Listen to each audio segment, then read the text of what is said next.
buenas tardes, queridos estudiantes. En la tarde de hoy vamos a ver propiedades de la materia. Recordemos que la materia es todo lo que ocupa espacio y tiene masa. Por ejemplo, tengo aquí una roca, ella ocupa espacio porque si te la pone en un lugar ella está ocupando un espacio y también tiene masa, o sea, está formada por masa. Bien, dentro de las propiedades de la materia, o esta, por ejemplo, esta materia tiene propiedades generales y específicas, ¿sí? Como lo podemos observar aquí. Bien, propiedades de la materia. Posee propiedades generales y propiedades específicas. Las propiedades generales, ¿qué son? Son lo que es común, o sea que todo lo que yo tengo a mi alrededor, toda la materia que yo tenga tiene las mismas propiedades. Y las específicas son las que la diferencian una de la otra, es decir, las que me permite hacer una diferencia entre esta materia y entre otra. Las generales son las que son comunes en ambas. Bien, dentro de las propiedades generales, como lo dije, está la masa. ¿La masa qué es? Es la cantidad de materia que poseen los cuerpos, ¿sí? Es decir, esto, si yo voy, ¿cuánto peso en este caso?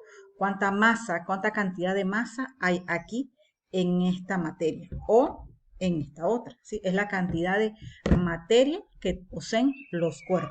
Por lo general se mide en gramos, en kilogramos, por lo menos cuando usted tiene una bolsa de arroz, eso mide, pesa o tiene una masa de 5 libras, por decir así, o 2.2 kilogramos. Bien, otra es el peso, que es la fuerza con la cual la gravedad atrae un cuerpo hacia el centro de la Tierra. Recordemos que según las leyes de Newton, él pudo descubrir que al lanzar una manzana hacia arriba, esta caía, no se quedaba flotando allá arriba, sino que caía por la fuerza que ejercía la gravedad hacia el centro de la Tierra. Entonces, todos tenemos pues todas cumplen eso, porque si usted tiene esta piedra, ella va a querer buscar el centro hacia abajo. Y el objeto que usted tenga siempre va a buscar el peso, que es la fuerza que se ejerce sobre el centro de la Tierra. Otra es el volumen, que es el espacio que ocupa un cuerpo. Se mide más que todo en centímetros cúbicos o metros cúbicos. Hágase la idea que, por ejemplo, tengo esta goma aquí. El volumen es la cantidad de materia que hay acá adentro, pero está medida en centímetros cúbicos, porque tiene largo, ancho y también altura. La inercia, en otro caso, es la tendencia de un cuerpo a permanecer en estado de reposo o en movimiento, si no existe una fuerza que haga cambiar dicha condición. Por ejemplo, veamos la figurita que aparece aquí, esta que está aquí. Una roca, ella está en estado de reposo, es decir, que ella no se mueve, la roca queda allí. Si usted choca contra él, va a tener una inercia. Es como, por ejemplo, cuando pasan los accidentes automovilísticos, que chocan contra un poste. El poste, el árbol está fijo, él tiene una inercia. Entonces, ¿qué pasa? Choca, inmediatamente el automóvil se mueve. ¿Por qué? Porque el árbol está en un estado de reposo y produce esa inercia. Bien. Otra propiedad es la impenetrabilidad. ¿Qué significa? Que es la característica por la cual un cuerpo no puede ocupar el espacio de otro al mismo tiempo. Podemos ver la imagen que está aquí. Si usted tiene un vaso con agua y le pone una piedrita, ¿qué pasa? El agua se va a desbordar, ¿sí? Hágalo con cualquier cosa. Por ejemplo, si usted está sentado en una silla, usted está ocupando ese espacio. No puede venir otra persona y sentarse encima sentarse en la misma silla porque pues sentaría encima suyo. O sea, no se puede, los dos cuerpos no pueden ocupar el mismo espacio o ocupar el espacio de otro. Bien, ahora aquellas fueron las propiedades generales, es decir, que todo lo que es materia cumple con esas propiedades generales o posee esas propiedades generales. Ahora vamos a ver las específicas, que son las que diferencian una materia de otra. Y hay dos tipos, las propiedades específicas que son con respecto a lo físico y con respecto a lo que es la composición química del elemento, ¿sí? Bien, vamos a ver entonces primero las físicas, que son independientes a la cantidad de sustancia y no cambian la naturaleza de la sustancia, ¿sí? Bien, vamos a ver una de ellas que son las propiedades organolépticas. Como la palabra lo dice, es aquella que se percibe a través de los órganos que perciben lo que hay a nuestro alrededor, ¿sí? Son aquellas que perciben nuestros sentidos, como el color, el olor, la textura, el sabor. Como lo dije, se perciben a través de la vista. Usted ve el color, que yo sé que esto es oro porque brilla. Por escucharlas, por el sonido que hace, por olerlas cuando usted o una rosa. El sonido de acabo de escuchar un gallo, eso es tiene una propiedad organoléptica. El sabor, el gusto, el tacto. Bien. La densidad es la relación que existe entre la masa de una sustancia y su volumen, ¿sí?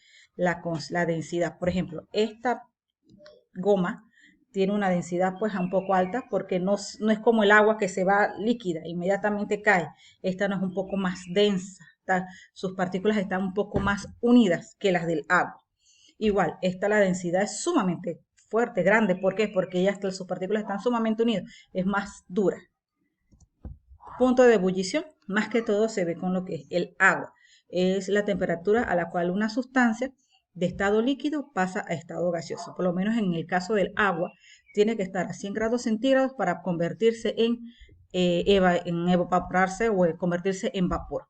Te hace la prueba, te pone un recipiente con agua en una estufa o a fuego. Inmediatamente cuando empiezan a burbujear, empieza esa agua a evaporarse. Si usted la deja allí y se lo olvidó, cuando regresa no va a haber nada. ¿Por qué? Porque ella hizo ese proceso de evaporación. Pasó de un estado líquido a un estado gaseoso. Ahora, el punto de fusión es la temperatura a la cual una sustancia pasa de estado sólido a estado líquido. Ahora, por ejemplo, si yo tengo, como dice allí, el ejemplo del punto de fusión del cobre es de 1085 grados centígrados. ¿Por qué necesita una temperatura mucho más grande para convertirse en algo sólido? Por ejemplo, digamos que eso hubiese sido cobre, no tengo ninguna monedita por aquí, cobre. ¿Yo cómo hago para convertir algo esto que está tan duro en algo líquido? Para convertirlo, por ejemplo, en las monedas de centavo están hechas de cobre. Entonces, para darle esa forma, bien, entonces, el punto de fusión es el cambio de estado líquido, estado sólido a estado líquido. ¿Sí? Por ejemplo, el agua. ¿Cómo usted pasa el cubito de hielo que está en estado sólido a pasar a estado líquido, que es el agua? Lo caliento para que él quede o se vaya derritiendo, ¿verdad? O lo dejo a temperatura ambiente. La solubilidad se define como las propiedades que tienen algunas sustancias para disolverse en un líquido, formando una solución o a temperatura determinada. Por ejemplo, el esmalte insoluble en agua, pero es soluble en acetona. ¿Qué quiere decir? Usted lo ve clarito, si usted se pinta las uñas, la acetona lo quita, ¿verdad? Pero usted trata de quitárselo con el agua, no se puede. Entonces, hay sustancias que son solubles y que son insolubles. Ustedes disculpen los animalitos. Bien, soluble, por lo menos cuando usted está va a tomarse un café con leche, usted le pone la leche al café y usted revuelve y inmediatamente queda una mezcla homogénea. Es decir, que usted no puede distinguir cuál es café y cuál es leche. Entonces, esa es solubilidad. Ellos se mezclan entre sí formando una sola sustancia. Insolubles, por ejemplo, si usted tiene agua y le tiro aceite, ¿qué pasa? Ahí no hay manera de que usted, por más que revuelva, las dos se unan. Al contrario, siempre se mantiene el aceite arriba y el agua abajo. Son insolubles. La conductibilidad es la propiedad que se genera por la interacción de los materiales con la electricidad y el calor. Bien, por ejemplo, si yo tengo un foquito y yo lo conecto a la corriente, yo estoy haciendo que esa corriente pase aquí y me encienda la bombilla.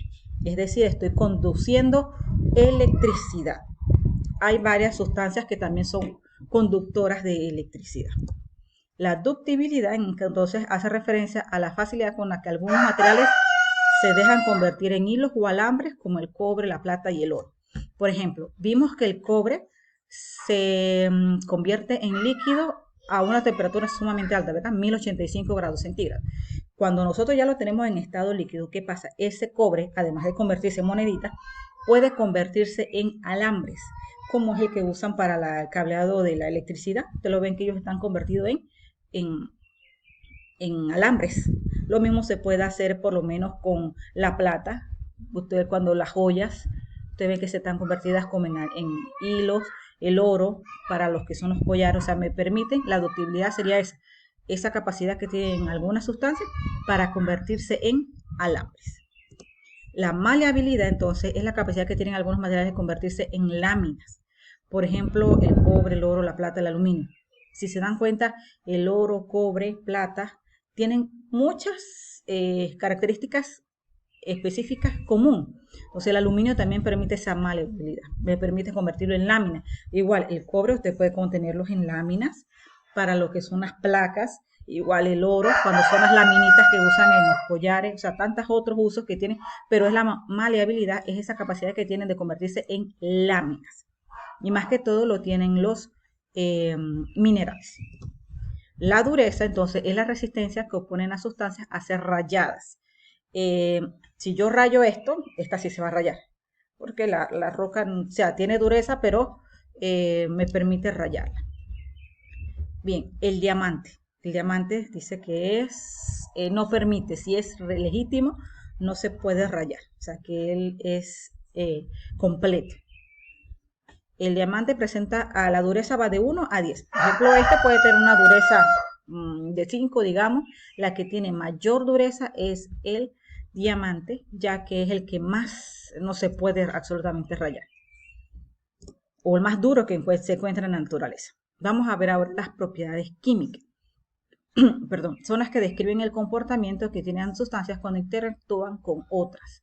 Cuando determinamos una propiedad química, las sustancias cambian su estructura y su composición. Es decir, ya cambian en un estado químico, o sea, ya su misma composición.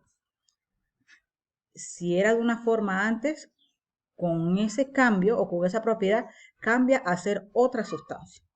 Vamos a ver lo que es la oxidación. Es la propiedad que sufren algunos materiales cuando se combinan con el oxígeno del aire o el agua. Por ejemplo, un trozo de sodio metálico expuesto al aire. Otro ejemplo son las frutas. Las frutas, si ellas quedan expuestas al aire por mucho tiempo, haga prueba con un guineo, déjela mucho tiempo, empiezan a salir estas manchas. Eso es oxidación. Cuando usted parte una manzana y la deja expuesta en el aire, le entra el oxígeno, inmediatamente se empieza a poner como chocolatosa. Eso es oxidación. No solamente ocurre en los minerales, sino que también ocurre en los alimentos. La combustión es un proceso de oxidación rápida en presencia de oxígeno, en el cual existe desprendimiento de energía en forma de luz y calor. Por ejemplo, ¿qué ocurre con el gas propano? El gas que usamos nosotros en la cocina. Ese es un ejemplo muy claro. Inmediatamente usted le pone el fuego, hace reacción con el fuego, inmediatamente produce una llama. O los fósforos, la arriba está formado por el fósforo, el palillo, al hacer ese contacto, el zurrarlo, produce calor y se da la combustión. Bien, otra propiedad es la inestabilidad. Es la propiedad que sufren algunas sustancias al descomponerse. Cuando se descomponen ya dejan de ser ellos mismos y pueden producir otras sustancias. Se vuelven inestables. Eso ocurre mucho cuando se hacen experimentos y de repente no se sabe qué reacción tenga, por ejemplo, esta sustancia al yo agregarle esto. Entonces se vuelven inestables, no sabemos cuál es el comportamiento que puede tener. Y la corrosión es el deterioro que sufre el material en un ambiente húmedo propio del entorno, como el aire o por ejemplo, una estatua en medio de un parque. O sea, la corrosión ya viene a ser que ya va corroyendo, ya va, como lo vemos aquí en la imagen, ya va cambiando la estructura de la materia. ¿Sí? Bueno, chicos, espero que les haya gustado las propiedades generales y específicas que tiene la materia. Recordemos, generales, toda la materia posee esas mismas propiedades. Y las específicas son las que lo diferencian de una materia de otra. Entonces, si pueden verlo varias veces, vamos a hacer después una actividad. Por ahora, quiero que me vayan pues diciendo cuál es la propiedad que más les llamó la atención. Que tengan bonita tarde.